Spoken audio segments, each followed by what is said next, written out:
Pay attention, because today we're going to show you how to build a trellis using repurposed materials, save money and the environment while giving your cucumbers the support they need to grow and thrive.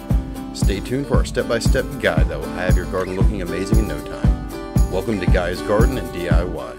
As you can see, I had some cucumbers that were starting to get a little bit long and I needed to build a support structure for them. As you can see, the tendrils were growing out, trying to grab onto things. This little guy actually grabbed onto a weed that it pulled out for me, so it helped me out. Go ahead and get that off there. By now, you know the drill. The first step you'll take is start out by grabbing a couple exterior screws and drilling them into the ends of a couple garden stakes. I needed 4 garden stakes in total for this project, but you can use as many as you need to give adequate support, because the trellis will just be resting on top of these. Then you want to make sure to get the cucumber vines out of the way, so whenever you put the lattice in, you're not going to puncture the leaves or the stems. And all I did here was actually take some lattice that was on the side of the house, angle it at about 30 degrees, and then drive the stakes in. And the screws that were put in, the lattice itself will just rest on the top of it.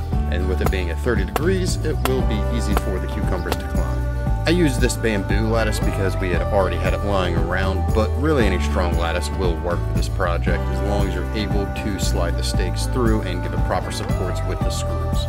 And if you want to see how I took a random spot in the yard and turned it into a flourishing garden by adding organic material, I will leave a link for that at the top right. I just want to show you how the screws are resting on there. As you can see, you leave them hanging out a bit so the lattice can rest on top of them. And I just put 1 screw on each side of each garden stake.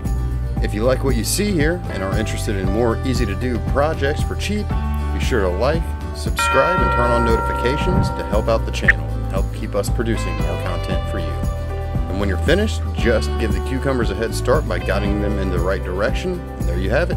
I hope you enjoyed. Thanks for watching.